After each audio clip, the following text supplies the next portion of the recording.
Hey guys, so in this video I want to quickly compare the iPhone 6 versus the LG G3 in this quick little video here. So let's start off here a little bit with the design. So obviously the G3 is a very big phone here with a 5.5-inch display, 1440x2560 Quad HD display.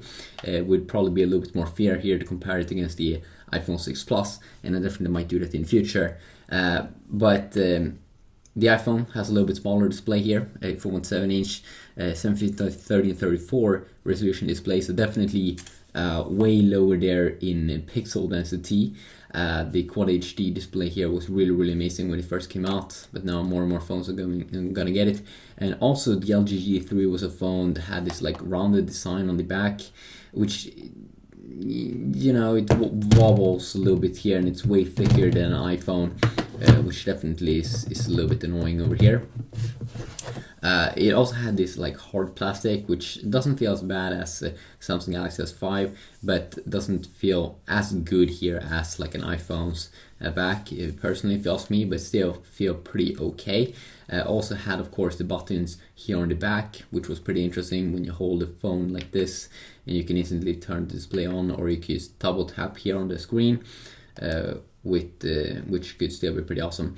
The viewing angle, so even though this display is high resolution, the viewing angle seems to be pretty bad, even compared to an iPhone, which kind of sucks. It's something with this display that is as cool as, as vibrant as Apple's IPS display here, or Samsung's own AMOLED display. If you ask me, it looks a little bit boring from the sides, and definitely even it is a high resolution screen, and you can definitely see it when you go and read stuff, and that's going to be the main place, of course. If you are going to be at places where it's going to be a lot of small text, you're going to see a lot of pixels, which is pretty cool. It's going to be extremely detailed, but then we do have this problem here with the LG's own skin, which looks horrible here.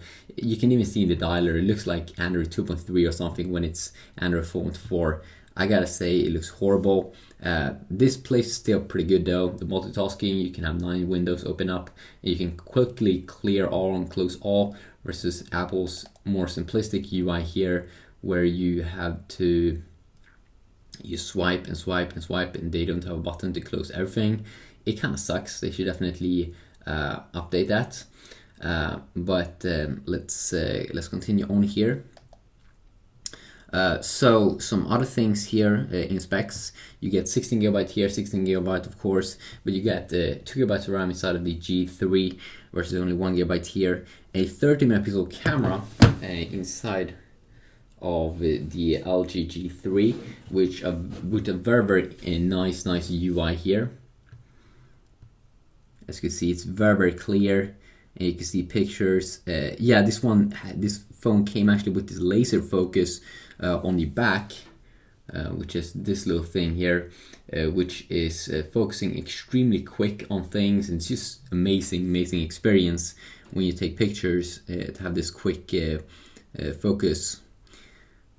And then we do have, of course, a bunch of different modes: panorama, dual mode, where you probably will be able to use your own face at the same time. So of course, if you like a lot of megapixels, it's very nice there with 30 megapixels.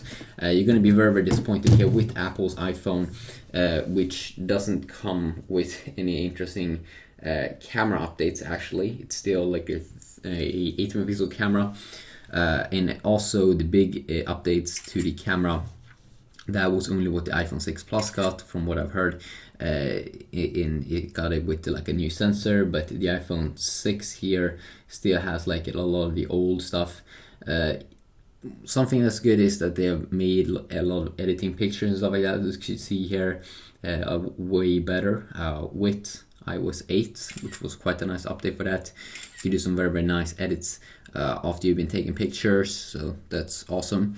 But then again, still dual core phone with 4 GHz, still higher clock there though than earlier phones. But compared to the G3, this one has quad core 2.5 GHz, Snapdragon 801, Snapdragon 805 is going to come soon with like the Galaxy Note 4, I'm pretty sure. That's going to be exciting. We have Apple's own Apple A8 chipset inside of the iPhone, which is a good little chipset there. It's going to be interesting to see when Apple goes to to a little bit faster. I mean, you can start to see now, back in the days, actually, Apple was very, very good in terms of speed, but you can start to see kind of it's like starts to be a little bit slower here than what Android can do in terms of performance. It's just like feels a little bit more smooth now on Android, and usually Apple was better at that, but it seems like they've been starting to become a little bit more lazy in the last few years. You do have a good GPU here, the GX 6450 I think it's called. So of course a good Apple ecosystem.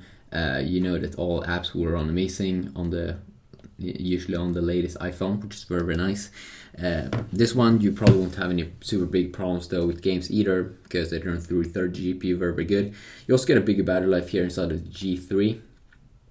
Which is a 3000 milliamp battery versus only 1810 milliamp battery here inside of the iPhone.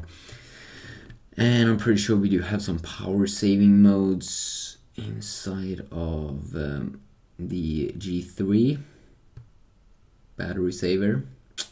But yeah, just a quick little side-by-side comparison. If you want me to do more videos like this with these phones, definitely let me know, and I definitely will see what I can do. But yeah, quick little comparison here between the G3 and the iPhone 6. Hopefully you did enjoy. Peace out.